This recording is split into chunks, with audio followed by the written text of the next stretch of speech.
김 목사는 코로나19로 예배를 정상적으로 진행할 수 없었다. 추수감사절에도 비대면으로 예배를 해야만 했다. 하지만 밀린 상가 월세는 해법이 없다. 장기화된 코로나19로 성탄절과 송구영신을 어떻게 보내야 할지 막막하다고 말했다. 무슨 이야기인지 아시겠죠? 이 내용은 2020년 12월 24일 대한경제신문에서 코로나 팬데믹 상황 속에서 어려워진 개척교회를 다룬 성탄 특집 기사 내용입니다. 이 신문은 계속해서 이야기를 합니다.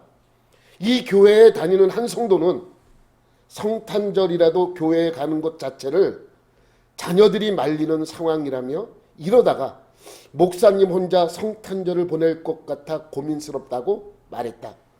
서울 노원구에서 개척교회 문을 열고 선교 활동을 해온 이 목사의 상황은 더 심각하다. 코로나19 확산 이후 조금씩 줄어들던 헌금은 사라졌고 예배당을 갖춘 상가의 임대료가 밀리면서 보증금까지 바닥을 보였다. 건물주에게 월세를 깎아달라고 요청하는 것도 한계가 있었다. 급기야 성탄절을 앞둔 상황에서 교회 문을 닫아야 했다.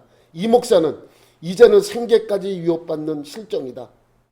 그는 아내는 식당에서 일을 시작했고 나는 시사 배달 일자리를 구했다며 그렇게 생계를 이어가고 있지만 교회 문을 닫았다는 자책감에 예수님을 영접할 면목이 없어 매일 밤 기도하며 눈물로 베개를 적신다고 말했다. 계속 기사는 이어집니다. 코로나19로 만들어진 개척교회 붕괴 시나리오는 다음과 같다. 이거는 뭐 어떤 교회에서 기독교 신문에서 발표한 게 아니고 일반 신문에서 이렇게 발표를 한 거예요. 코로나19 확산, 정부 방역 강화, 비대면 예배, 성도 신앙 감소, 헌금 감소, 비대면 예배 외면, 성도 이탈 가속, 교회 운영 중단으로 이어진다. 악순환의 고리다. A교단 관계자는 코로나19 이후 한 가정이 예배, 교회에서 이탈하면 도미노 현상처럼 줄줄이 예배를 멀리하게 되고 결국 교회가 텅 비는 상황이 된다고 말했다. 개척교회는 150여 개 교단에서 지정 관리하고 있지만 코로나19 이후 문을 닫은 개척교회 수는 확인할 방법이 없다. 교회가 목사가 교회 문을 닫은 뒤 무임 목사로 일정 기간을 보내면 교단 규정에 따라 면직돼 별도로 폐쇄 신고를 하지 않는 상황도 빈번하기 때문이다. 2020년 12월 24일 팬데믹이 시작된 그해의 성탄 특집 기사입니다. 코로나 시작된 지 2년이 좀 넘었습니다. 코로나로 인해 문을 닫은 교회가 몇 개인지는 알 수 없습니다. 다만 미국 한인교회의 상황에 통계를 냈는데 통계를 낸 곳이 어디냐면 재미 한인 기독교 선교재단이라는 곳에서 발표를 했습니다. 그 발표에 따르면 2022년 미주 지역 한인교회 수가 2,798개입니다. 근데 팬데믹 이전의 숫자 2019년에는 3,456개였습니다. 그러니까 2년 동안 658개의 교회가 없어졌습니다. 그런데 새로 생긴 교회가 348개니까 코로나 기간 동안에 없어진 교회가 1,022개 교회라고 합니다. 통계는 그렇지만 사실 없어진 교회는 더 많다라고 이야기를 하죠. 한국 교회와 미국 교회도 마찬가지로 상당히 많은 교회가 문을 닫았을 것이다 예상하고 있는 것입니다. 그러니 한인교회도 거의 3분의 1이 문을 닫게 된 셈입니다. 적어도. 그러면 과연 우리나라의 교회는 코로나19 때문에 2년 동안 얼마만큼의 교회가 문을 닫았을 것 같습니까? 여러분 생각에는 어떻게 생각이 되어집니까? 사실 정확한 통계는 없어요. 정확하게 몇 개 교회가 문을 닫았다, 몇 개 교회가 없어졌다라고 말할 수는 없습니다. 지난 주일 우리 강승찬 목사님하고 이제 식사를 뒤에서 이제 점심 주일날 예배 끝나고 식사를 하면서 목사님하고 이런 얘기 저런 얘기를 하면서 말씀을 나눴는데 목사님은 아마도 10,000개의 교회가 문을 닫았을 것이다 라고 말씀을 하시더라고요. 여러분 우리나라 교회 숫자가 몇 개인지 아십니까? 치킨집보다 더 많대요. 57,000개에서 6만 개 정도 된다. 57,000개는 공식적으로 이렇게 통계에 잡힌 교회고 6만 교회라고 하는 것은 통계 안 잡힌 교회까지 합치면 6만 교회쯤 되지 않나 이렇게 추정을 하고 있습니다. 그러면 강 목사님 말씀대로 10,000개의 교회가 문을 닫았다면 약 17, 8%가 문을 닫은 셈입니다. 우리 기독교 쪽에서는 공식적으로 아직 발표되지 좀 있으면 발표를 하겠죠. 어느 정도 교회 숫자가 줄어들었다고 이야기를 하겠지만 아직까지는 공식적으로 통계에 나오진 않았는데 그래서 국민일보가 지난주 목요일 5월 5일 날 기사로 발표를 한 내용이 있어요. 이제 코로나19 거리두기가 해제가 되면서 이제 국민일보에서 조사를 한 거예요. 내용은 이렇습니다. 국민일보는 코로나19 거리두기 해제 2주 차인 지난달 28일부터 5월 4일까지 일주일 동안 네이버 지도에 전화번호 유무선 등록된 교회 122곳을 대상으로 사역 활동 여부를 조사했다. 대상 지역은 인천 남동구, 전북 전주 완산구, 인천 부평구에 위치한 개척교회 각각 40여 곳씩이다. 이들 지역은 통계청에서 발표한 대로 기독교 단체, 그러니까 교회가 가장 많은 1, 2, 3위 지역이랍니다.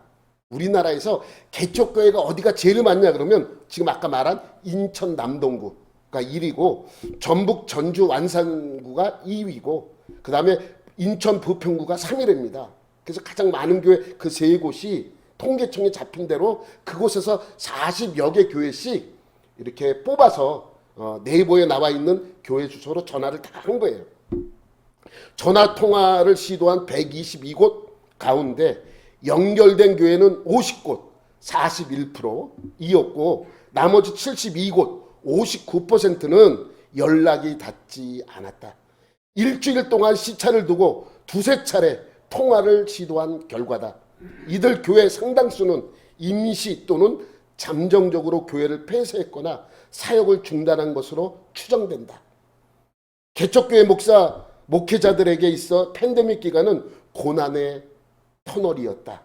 온라인 또는 가정예배로 근근히 목회 활동을 이어오거나 투잡으로 생계를 유지하기도 했다. 아예 문을 닫은 경우도 있었다. 인천 남동구 A 교회는 코로나 전 25명이었던 출석 성도가 코로나 직후 10명으로 줄었다. 이 교회 유모 목사는 예전에는 냉커피나 부침개 같은 간식거리로 나누며 전도를 해왔는데 코로나 이후엔 완전히 막혔다. 그러면서 지금은 공공근로를 하면서 생계를 유지하고 있다고 말했다. 전북 전주 완산구의 함께걸어 좋은 교회는 코로나 기간 한 대형 교회의 지원으로 재정적 어려움을 어느 정도 면할 수 있었다. 하지만 이 목사는 사례비만으로 생계 유지가 어려워 평일에는 가구 공장에서 시간제로 일을 하고 있다고 전했다. 인천 남동구의 한 목사는 작년 5월에 교회가 없어서 교회 문을 닫고 지금은 다른 일을 하고 있다. 다시 목회를 이어갈 생각이 없다고 말했다.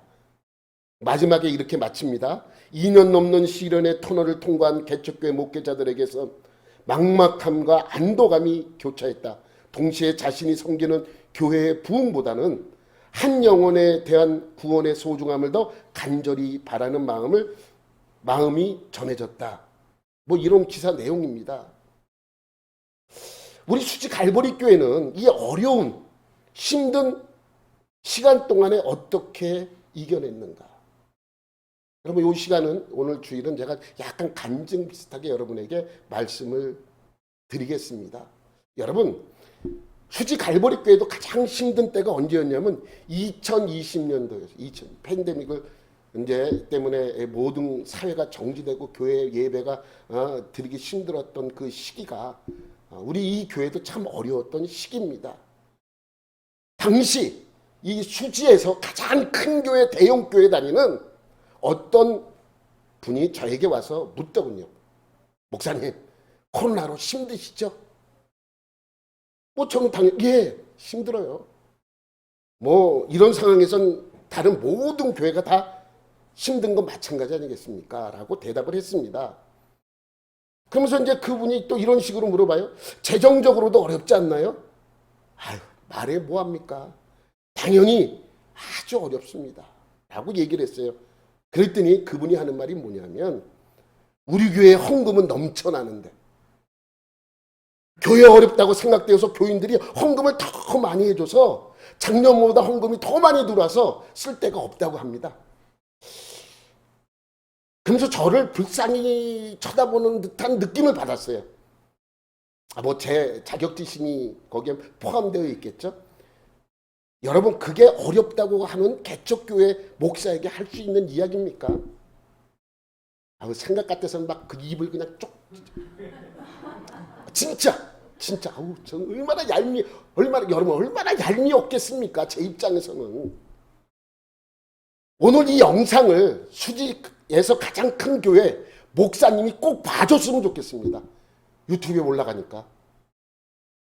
여러분, 그렇다면, 그렇게 헌금이 더 많이 들어왔다면 더 늘은 헌금은 당연히 어려운 교회를 위해서, 문 닫을 뻔한 교회를 위해서 쓰여졌어야 합니다.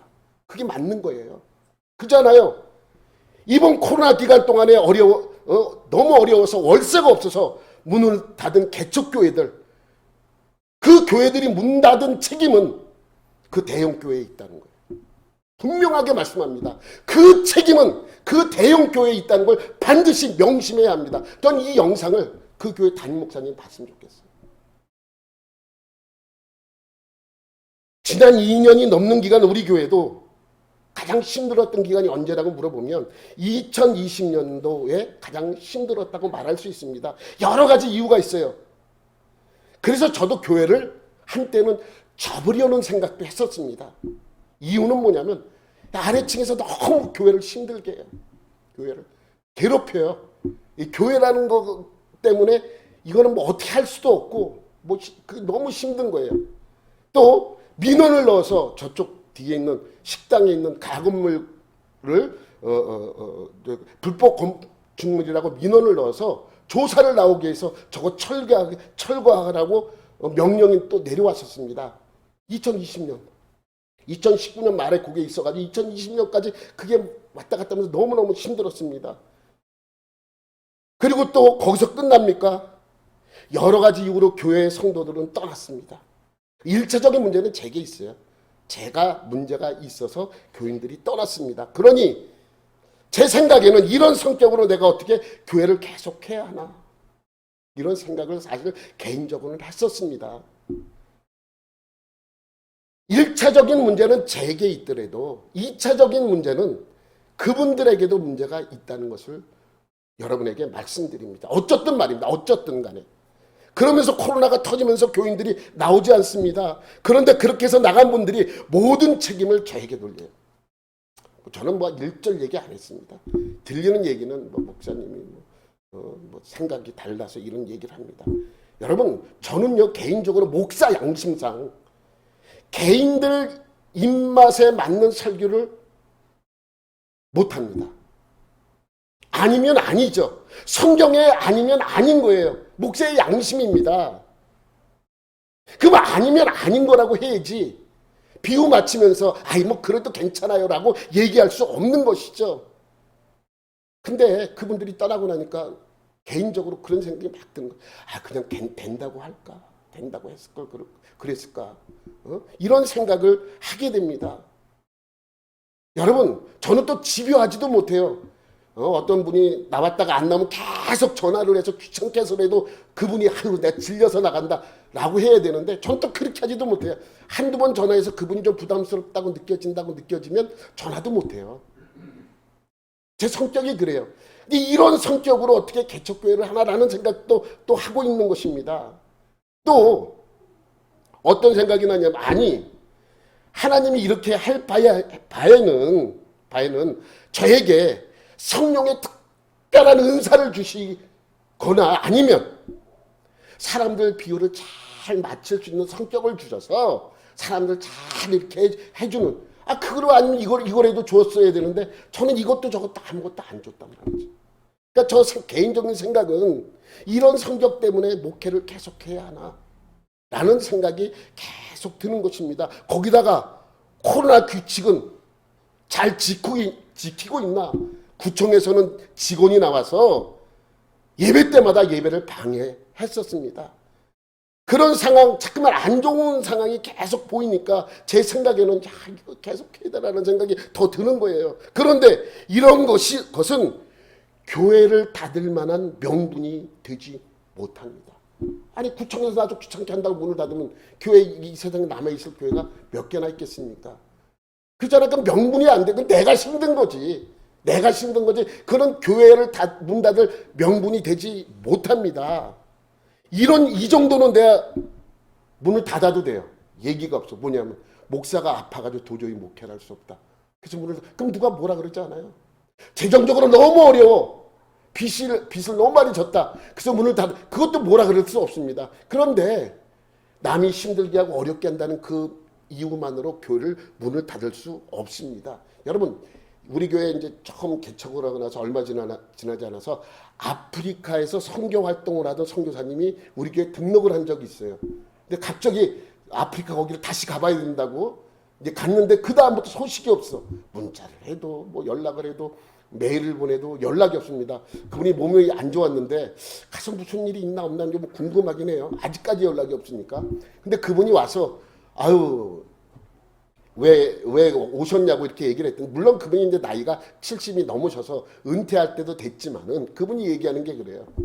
후원해 주는 교회가 몇 교회가 있었대요. 그런데 어느 날 교회에서 후원을 선교비를 전해주던 액수가 많이 줄어들었대요. 줄어드니까 운영을 할 수가 없는 거예요. 그 아프리카에 있는 그 현지인 교회 선교 사역을 할 수가 없는 거예요. 그러니까 그분이 하는 얘기가 뭐냐면 목사님 선교를 할 수 없을 정도로 금액이 줄어들었다면 하나님이 이제 그만 하라는 사인 아니겠습니까? 그래서 거기를 현지인 교회 목사님한테 다 이양해주고 그리고 돌아왔습니다. 그 정도 명분이 돼야 아니 운영할 수 없는데 어떻게 있어요? 있을 수가 없잖아요. 그러니까 교회를 운영할 수 없는데 어떻게 합니까?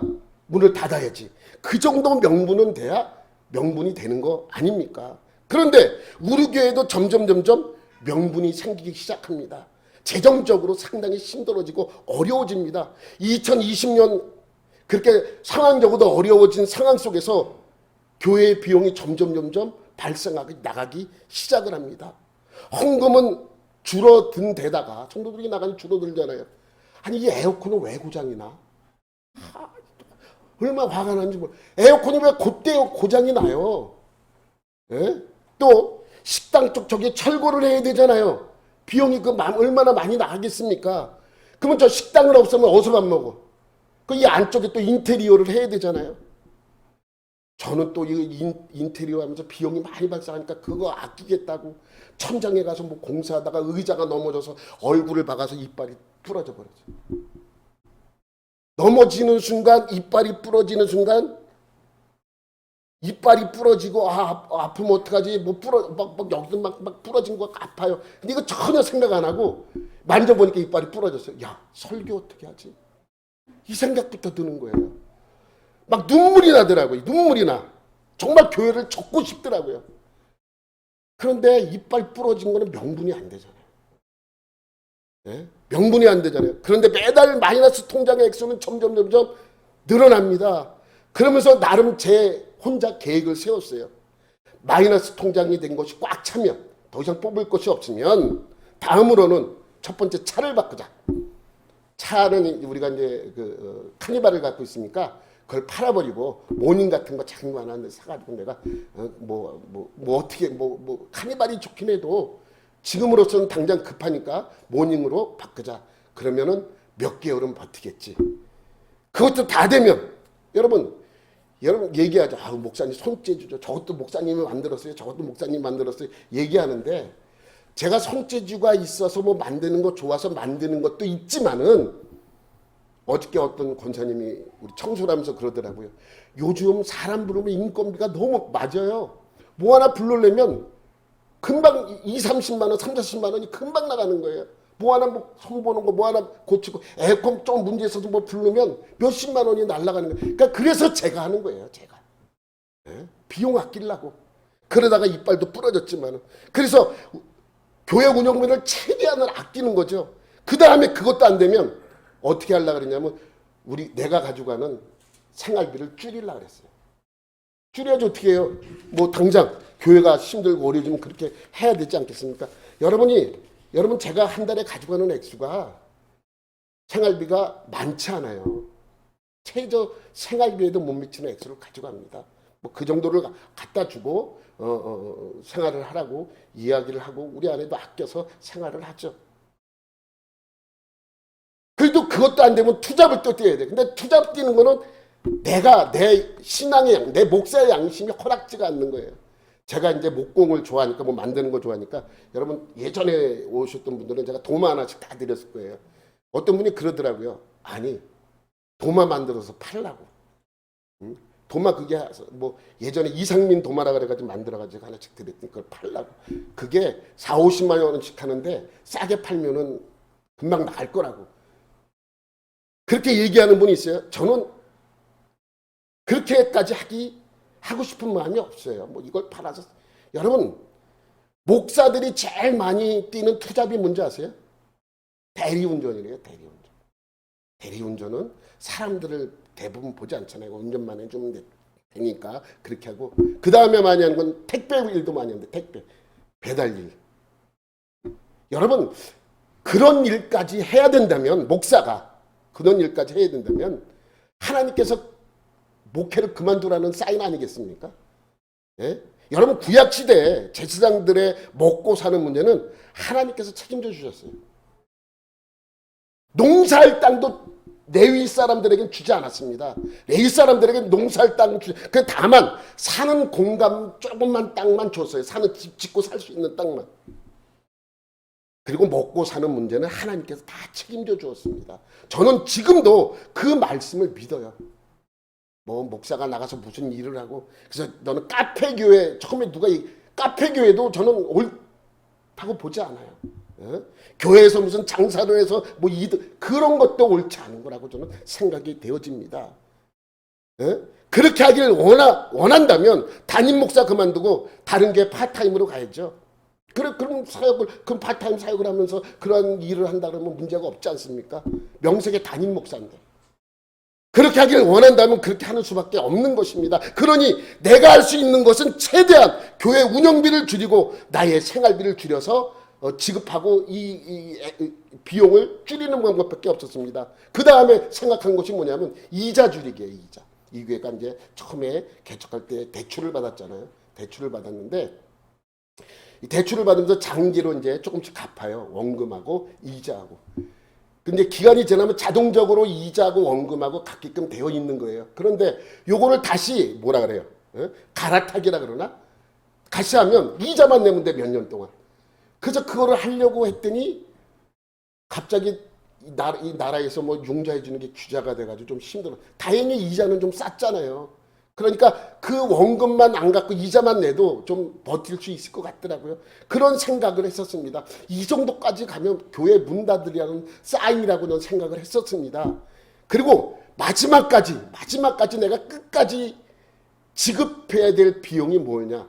성교비라고 생각을 했어요. 갈보리 교회는 문을 닫아도 이 땅의 교회와 성교가 망하면 안 되잖아요. 그래서 대부분 교회들은 교회가 힘들어지면 제일 먼저 성교비부터 줄입니다. 성교비 줄이고 성교비를 보내지 않습니다. 만약에 우리 교회도 성교비만 나가는 성교비만 줄어든다면 우리 교회도 뭐 그렇게 뭐 더 어려워지고 더 힘들어지지 그러지는 않았을 것입니다. 그렇지만 그러한 상황 속에서도 계속 보냈죠. 만약에 우리 교회 같은 교회가 성교비를 중단하고 안 보낸다고 해서 누가 뭐라 그럴 수 있는 교회가 있겠습니까? 하나님도 뭐라 그러겠습니까? 그래 네 교회가 당장 우리가 죽겠는데. 예? 여러분 그래서 저는 그렇게 생각하지 않았습니다. 성교비는 교회가 문 닫는 전달까지 보내겠다. 이러한 마음을 갖고 있는 거예요. 우리가 교회 힘든 만큼 선교사들은 더 힘들고 어렵습니다. 그런데도 다행히도 하나님께서 이 교회를 문 닫을 명분을 하나도 주지 않았어요. 그 이야기는 2020년은 상당히 어려운 한 해였지만 차도 팔지 않았어요. 차도 바꾸지 않았습니다. 투잡도 뛰지 않았습니다. 그 가운데서도 고장난 에어컨 700만 원 주고 새로 할 수 있었고요. 저 식당 쪽 가건물 철거 500만 원도 지급을 했습니다. 이 안쪽 인테리어 비용 1200만 원도 지급을 했습니다. 그렇게 다 지불했는데 2020년 말 결산을 하는데 부족하지 않았어요. 남지도 않았지만 부족하지도 않았어요. 여러분 신기하지 않아요? 다른 때보다 더 힘들어지고 어려워진 비용이 나가는 게 아주 끝없이 에어컨 뭐 저쪽 철거 비용 여기 수리비 다 했는데도 더 나갔는데 다른 해보다 더 나갔는데 연말에 가니까 결산을 하니까 하나도 부족하지 않았어요. 2020년 말에 얼마나 감사합니까? 연초에는 마이너스 통장까지 썼었는데 연말이 되니 그 빚도 다 갚아지도록 하나님께서 그렇게 허락해 주셨습니다. 어떤 권사님이 저한테 말씀을 하시더라고요. 아니 요만한 교회에서 이렇게 교회를 운영하려면 이게 운영이 됩니까? 하나님이 다 해주. 야 기적이네 기적. 기적이 아니에요. 다 하나님의 은혜입니다. 다 하나님의 은혜입니다. 여러분 그런데 1년이면 코로나가 끝날 줄 알았는데 2021년에도 여전히 풀리지 않습니다. 마음속에 걱정이 생깁니다. 그럼에도 불구하고 하나님께서는 2021년에도 풍족함을 허락해 주셨습니다.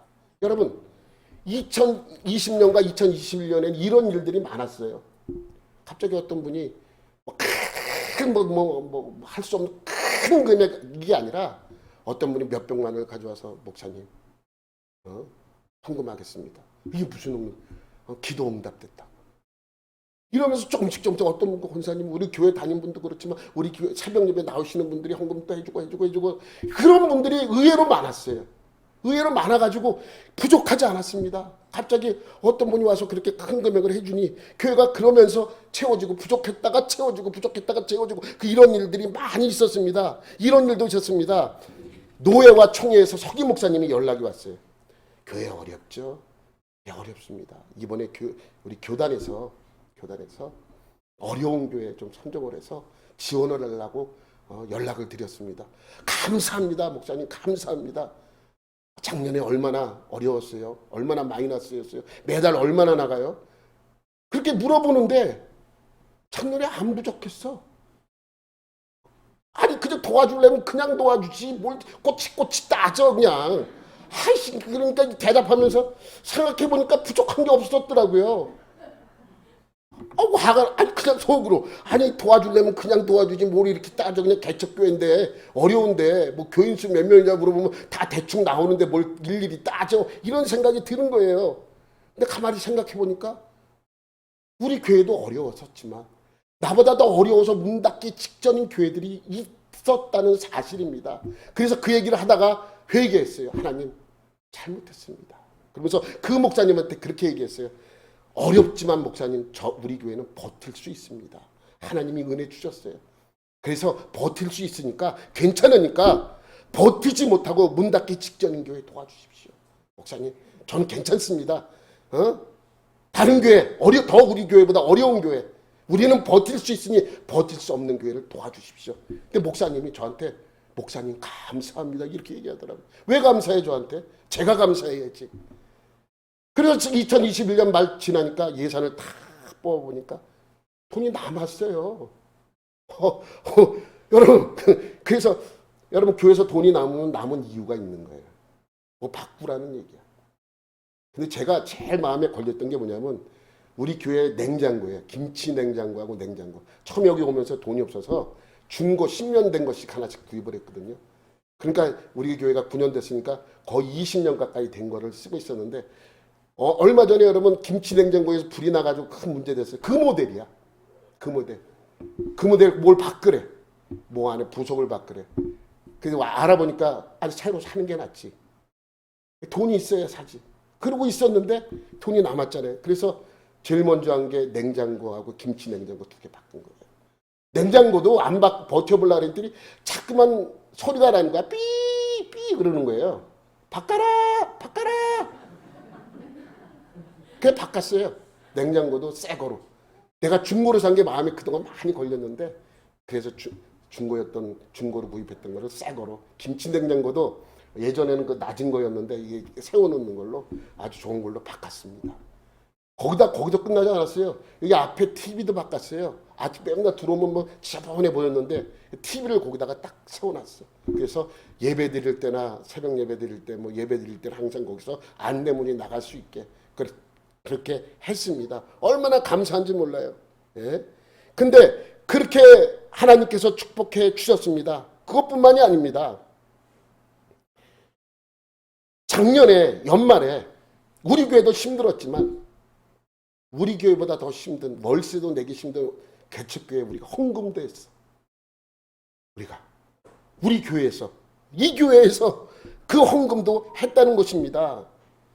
얼마나 감사합니까? 물론 성교비는 한 번도 늦게 보낸 적이 없습니다. 다 보냈어요. 마이너스가 돼도 그냥 마이너스가 된 상태에서 제때 기간을 늦추거나 뭐 안 보내거나 한 적이 없어요. 제때 다 제일 먼저 성기부부터 보냈습니다. 다만 작년 말에 보냈어야 될 턱라이 선교사님 여러분 아실 거예요. 턱라이 선교사님은 거기는 상황적으로 매달 보내면 비용이 반이 뭐 10만 원을 보내면 5만 원은 비용으로 털어져. 한 번에 보낼 때 기본적으로 들어가는 비용이 있기 때문에 그래서 1년에 한 번씩 지불을 해요. 1년에 한 번씩 연말에 지불하려고 보니까 중간에 다리 역할을 해주는 선교사님이 들어왔었잖아요. 몸이 안 좋아가지고 그래서 치료받고 그렇게 해갖고 뭐 그러는 바람에 제가 제때 못 줬는데 그래서 지난번에 오셔서 그분이 간증 또 선교 보고도 해주셨습니다. 그래서 3월 말에 들어가셨잖아요. 그분에게 전해주어서 전해달라고 제가 얘기를 했습니다. 그러니까 이분도 들어가자마자 연락을 해서 턱라이 선교사님한테 연락을 해서 턱라이 선교사님 렁쨍교회가 그 BNT 수도까지 오려면 8시간이 걸려요. 거리상으로는 멀지 않은데 돌아서 그냥 뭐 고속도로가 있는 것도 아니고 도로도 안 좋고 다 비포장 도로니까 8시간을 나와야 돼요. 그래서 가자마자 연락을 해서 전해 주었다고 연락이 와서 사진과 함께 보내주셨습니다. 사진 보면 받았다고. 그래서 저 이렇게 들고 있어서 정말 우리 교회에서 보내준 건가 해서 확대해서 봤어. 여기 수지 갈보리 CH 적혀 있죠. 2022년 4월 18일로 돼 있죠. 그날 가서 와서 받은 거예요. 그리고 1330만 킵이에요. 우리나라 10분의 1 정도 되니까 우리나라 돈으로 130만 원 정도. 이들 한 달 월급이 시골에서는 10만 원, 도심에서는 25만 원. 그러니까 거의 6개월치 월급을 받은 거예요. 그래서 저는 이 선교비를 선교사님을 위해서 쓰라고 늘 얘기를 해요. 선교사님을 위해서 쓰십시오. 여태까지 성도를 위해서 교회를 위해서 다 썼으니 이 돈만큼은 이 비용만큼은 여러분과 여러분 가족을 위해서 쓰라고 내가 얘기를 했는데 이분이 고맙다고 문자가 왔어요. 문자 사진 사역하는 사진과 함께 문자가 왔어요. 그러면서 보내준 거 자기 교회에서 어려운 사람들 선정을 해서 또 도와줘. 대단하지 않아요? 그래서 집회에 좀 사진 찍어서 저한테 넘겨봐봐요. 이렇게 어려운 사람을 선정해서 또 도와주었고 여러분 이 라오스가 공산주의 국가라는 걸 아시죠? 그래서 나라에서 하지마 그럼 하면 안 돼요. 예배드리지 마. 코로나 때문에 예배드리지 마. 그래서 이 교회도 너무너무 힘들었대요. 그리고 이 라오스가 불교 국가다 보니까 사람들 보는 시선도 그렇게 좋지 않아요. 그러니까 조금만 잘못하면 금방 신고가 들어가서 큰일 나요. 그래서 나라에서 그렇게 그 지시가 내려오면 못 드린답니다. 여기도 마찬가지로 예배를 많이 못 드렸대요. 그러니까 이분이 내가 보면서 참 좋은 분이라는 걸 느낀 게 뭐냐면 예배는 드려야 되잖아요. 대부분 가짜 목사 같은 경우는 그래 핑계 끼면 좋잖아요. 예배 중단! 이러면 되는데 이분은 고민한 거예요. 예배를 안 드리면 안 되잖아요. 근데 또 드려도 안 돼. 고민하다 자기가 좋은 생각이 났다고. 네, 그것까지 써서. 그래서 뭘 했냐면 소그룹 모임으로 모이는 거예요. 그래서 주일날에도 소그룹 모임으로 모이게 해서 예배를 드렸다고 그렇게 이야기를 합니다. 넘겨봐봐요. 이거는 이제 행세고 넘겨봐봐요. 다시 여기 이렇게 소그룹 모임으로 모여서 돌아다니면서 자기가 예배를 드렸다고 이렇게 이야기를 합니다. 여러분 이제 여기가 교회인데 교회에서 소그룹 모임으로 조그맣게 이제 정식으로 예배를 안 드리고 소그룹 모임 같이 예배를 드렸어요. 근데 여기가 교회가 짓다가 말았잖아요. 보면 벽도 없잖아요. 그냥 기둥만 있고 대충 지붕만 씌우다가. 그래서 지난번에 원래는 코로나가 안 터졌으면 한 2020년경에 좀 이렇게 교회 건축비를 좀 지원을 우리 교회에서 나오는 헌금 나오는 걸로 좀 지원을 해주려고 했었어요. 그런데 이제 그동안 어려워지고 힘들어지면서 못했잖아요. 그런데 이제 이규상 선교사님한테 얘기를 들으니까 교회 짓는 것도 중단되고 또 예배도 중단이 되었다.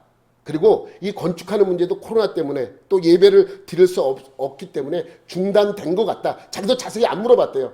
왜냐면 물어보면 사람이 선교사가 교회 짓는 거 괜찮아? 뭐 비용 괜찮아? 뭐 모자라? 이렇게 물어보면 기대를 하게 되잖아요. 그래서 자기는 그런 마음이 들까봐 물어보지 않는 상황적으로 그냥 이런 얘기 저런 얘기다 이렇게 듣는 얘기로 이야기를 저한테 해주더라고요. 그러면서 코로나 문제가 터지면서 모이지 못하고 또 비용 문제도 많이 들어가니까 뭐 교회가 중단된 것 같다라고 저한테 이야기를 하더라고요. 그래서 제가 그렇게 이야기를 했어요. 지난달에 통화를 하면서 그러면 우리 교회에서 좀 교회 짓는 거 좀 지원해주면 안 될까? 이렇게 얘기를 했더니 그 선교사님이 이렇게 얘기해요. 그러면 안 된다고. 그러면 안 돼. 그래서 제가 왜? 그랬더니 도움을 요청할 때까지 기다려야지. 도와줄까? 그럼 당연히 그쪽에서 도와달라 그러지 안 그러겠냐. 자기네들이 할 수 있을 때까지 하다가 안 되면 그때 좀 힘들다고 얘기하면 그때 도와주자. 저한테 그렇게 이야기하더라. 그 얘기가 맞습니다. 그렇게 그때 도와주면 된다고 하니까 그게 그 얘기가 맞죠. 그런데 당연히 현 상황으로는 자기들끼리는 절대로 집을 짓지 교회를 짓지 못합니다. 상황적으로 보세요. 그거 짓기 쉽겠습니까? 나라에서는 계속 그렇게 그 교회를 압박하죠. 본인들도 예배 드려야 되는 예배를 이제 요 근래부터 모인다고 하는데 제대로 된 그것이 진행이 되겠습니까? 하루 이 사람들이 나가서 일당 받아서 생활하는 게 한 달에 10만 원도 안 되는데 우리나라 또 10만 원도 안 되는데 그 돈 받고 생활을 할 수 있겠습니까? 교회를 건축할 수 있겠습니까? 물론 자기네들이 조금만 그렇게 어렵지만 그러한 상황 속에서 조금씩 한 그러한 비용으로 건축할 수는 있겠지만 이것이 몇 년이나 걸리겠습니까? 그래서 이러한 교회를 도와주는 것도 우리의 일이 아닌가 이렇게 생각을 해봅니다. 그래서 오늘 그래도 교회 설립 9주년 감사 헌금이 좀 나오지 않겠습니까? 얼마가 됐든. 그래서 이것이 다 나오면 롱짱교회에 건축 헌금으로 보내려고 합니다. 오늘 나오는 감사 헌금은 그게 얼마가 됐건 하나님에게 드려서 롱짱교회를 건축을 마무리 지을 수 있도록 그렇게 하려고 합니다. 여러분, 이 수지 갈보리 교회는 이곳에 세워진 지 만 9년이 됐습니다. 오늘이 딱 만 9년입니다. 9년 동안 쉬지 않고 예배를 드리면서 지금 여기까지 왔죠. 힘든 코로나 기간도 잘 넘겼습니다. 2020년 어려운 일이 있었지만 힘든 일이 있었지만 이러한 모든 상황 속에서도 하나님이 함께 해주셔서 여기까지 왔습니다. 근데 이제 제가 참 중간중간에 참 힘들어요. 번아웃 되기. 모든 거 다 듣고 싶다. 이런 생각이 자꾸만 이제 저도 들었다고 얘기를 했잖아요. 이제 어떤 제가 얼마 전에 존경하는 동기 목사님이 왔었어요. 그래서 이제 얘기를 식사를 하면서 이런 얘기, 저런 얘기를 했어요. 이제 우리 교회가 9년이 되었고, 그런데 이 교회가 적으니까, 다른 교회, 큰 교회 목사들은 7년 되면 다 6년하고 7년 되는데 안식년 떠나는데 나는 쉬고 싶은 날도 못 쉰다. 나 혼자니까. 혼자는 못 하잖아요. 그러니까 안식년도 못 가고 아무것도 못 한다. 이렇게 얘기를 했어요. 그러면서, 가면 되지, 그래. 아이고, 많이 쉽지. 언감생심? 내가 어떻게 혼자, 뭘 어떻게 하겠습니까? 그래서 안식년은 가지 못한다고 얘기를 했더니, 좀 쉬고 싶은데 쉬지도 못한다고 얘기를 했더니 그 목사님이 이런 얘기를 하시더라고요. 요즘은 안식년 1년씩 쉬지를 못하니까 안식월로 해서 2달, 3달 이렇게 짧게 쉰다. 그러니까 선목자도 이러다가는 큰일 난다. 그러니까 좀 쉬어라. 안식월을 가라. 그래서 선교지에 가서 1-2달 쉬기도 오든지 기도원에 가서 1-2달 쉬다 오든지 그렇게 해라. 그래서 내가 이렇게 얘기했어요. 아니, 그거 사치입니다. 저에게는. 그거 사치입니다. 라고 말을 했지만 나중에 생각해 보니까 그것도 어려울 때 힘들 때 그것도 괜찮을 것 같아요. 하나님은 그렇게 할 수 있도록 해줘. 내가 가면 제일 큰 문제가 뭐예요? 예배 인도하는 거 아니에요. 새벽 예배도 하기가 제일 누구한테 부탁하기도 힘들어요. 새벽 예배를 누구한테 부탁을 해요? 근데 하나님께서 김 목사를 여기로 이사 오게 했어. 김 목사가 저기 살았었거든요. 요 앞으로 이사 오고. 김 목사가 새벽 예배하면 돼. 얼마나 감사한지 모르겠습니다. 그러니까 이런 생각이 들더라고요. 올해는 1-2달, 2달까지는 못하지만 1달 정도를 좀 쉬면 어떻나 이런 생각도 해봅니다. 그때 라오스에 가서 롱쨍교회, 통라이 선교사님이 있는 교회 가서 제가 교회를 직접 지어주고 싶어요. 이렇게 된 이유가 있어요. 제가 그런 걸 좋아해요. 뭐 만들고 저쪽 가면 내가 만드는 거 해놨잖아요. 여러분에게 다 그 비싼 도마를 만들어서 하나 드린 적도 있잖아요. 하나님께서 왜 그렇게 연습시켰나 생각을 해봤더니 혹시 교회 짓게 하려고 그러시나 이런 생각도 듭니다. 그러니까 제가 갑자기 없어지면 라오스에 가서 목수하고 있구나 그렇게 생각하면 됩니다. 그 얼마나 보람돼요. 쉬기도 하면서 잠시 내려놓고 말도 안 통하니까 설교할 시간이 없죠. 얼마나 좋아요. 그러니까 가서 몸으로 대충 때우는 그러한 일을 도와주면 하나님도 좋고 저도 좋고 얼마나 좋습니까? 이런 생각을 해봅니다. 그럴 줄 알았으면 목사님 지난주에 얘기하지. 그럼 내가 오늘 감사원금 가져왔을 때 괜찮아요. 다음 주에 그냥 9주년 감사원금 이렇게 해서 내시면 건축 헌금에 다 보태겠습니다. 우리 교회 아니고 롱쨍교회, 라오스에 있는 그 롱쨍교회 말씀입니다. 여러분, 우리 교회도 어떤 분은 그렇게 얘기해요. 우리 교회도 코가 석자인데 남의 교회 생각할 그게 어딨냐. 여러분, 이게 다 하나님의 일 아니겠습니까? 여러분, 교회는 우리가 책임지는 게 아니에요. 하나님이 책임지시는 것입니다. 내가 책임져 달라고 해서 하나님이 책임지시는 분도 아니고 내가 책임져 달라고 하지 않는다고 해서 하나님이 책임지지 않는 분도 아닙니다. 교회의 주인은 하나님이십니다. 그래서 다 하나님의 은혜입니다. 여러분, 우리의 인생길에서 우리 인생길도 마찬가지입니다. 마지막에 우리의 고백이, 저는 마지막에 이 말하고 죽고 싶어요. 다 하나님의 은혜였습니다. 내가 지금 이 자리까지 온 것도 다 하나님의 은혜였습니다. 이게 우리의 고백의 마지막이 되어야 되지 않겠습니까? 오늘도 우리 교회 설립 9주년을 맞이하여 감사하는 모든 분들에게 그런 하나님의 은혜와 축복이 함께 하시기를 예수님의 이름으로 축원합니다. 하나님 아버지, 감사합니다. 모든 것이 다 하나님의 은혜입니다. 우리의 마음으로, 우리의 신앙으로, 우리의 모든 것으로 이 고백을 하나님께 할 수 있는 우리 모두가 되게 하여 주옵소서. 감사드리며 예수님의 이름으로 기도드립니다. 아멘.